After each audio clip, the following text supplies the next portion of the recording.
Alright, now that we got our pivot table in our spreadsheet, we can start to apply some modifications to our report.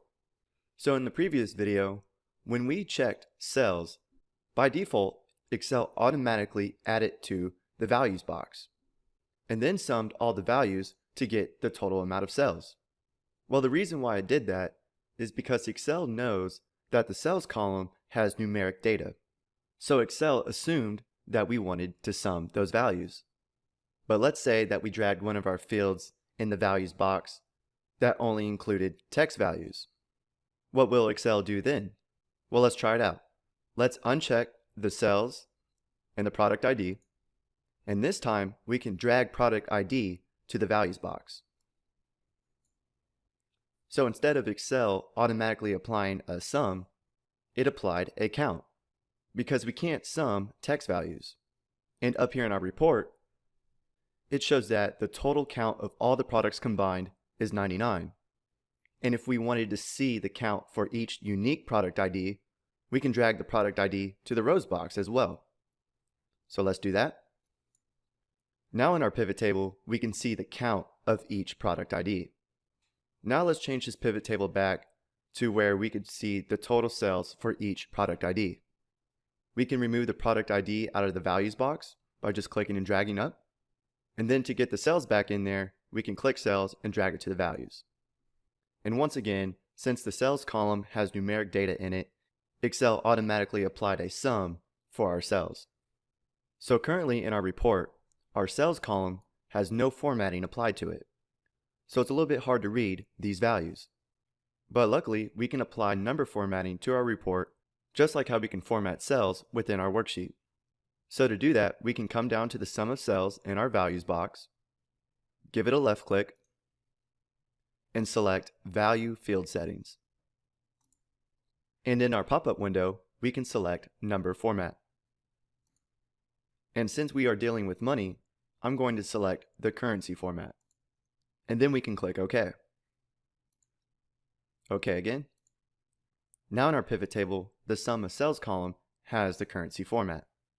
We also have the option to change what this report does to the cells column. Currently, it's summing all the cells for each product ID. Well, instead of using sum, what if we wanted the average of the cells for each product ID?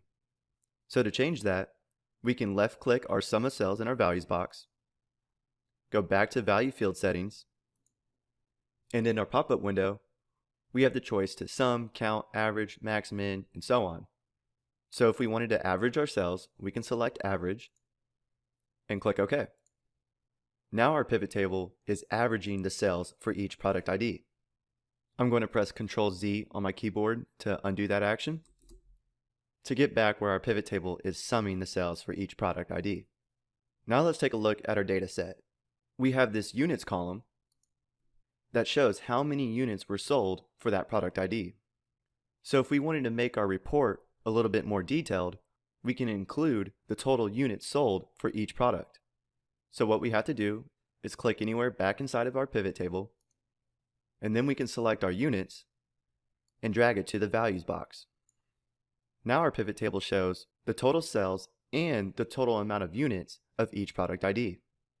Well, if we wanted, instead of summing the amount of units for each product, we can show this value as a percentage of the grand total. So if we left click the sum of units in our values box, go to Value Field Settings, and then we can click the Show Values As tab, and then within this dropdown, we have multiple options to choose from.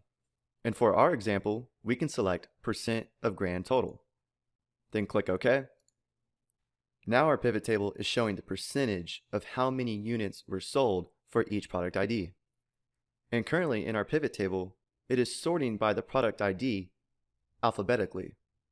But if we wanted to see the largest cells to the smallest cells, we can select our sum of cells column, come up to the Data tab, and select the descending sort, which is largest to smallest. Now we can easily see that the product B102 has the highest amount of cells, and product A101 has the lowest. So those were a few options how we can modify our pivot tables. Play around with it, drag different fields to these quadrants down below, and see how your pivot table changes. And in the next video, we will talk about how we can group and filter data within our pivot table.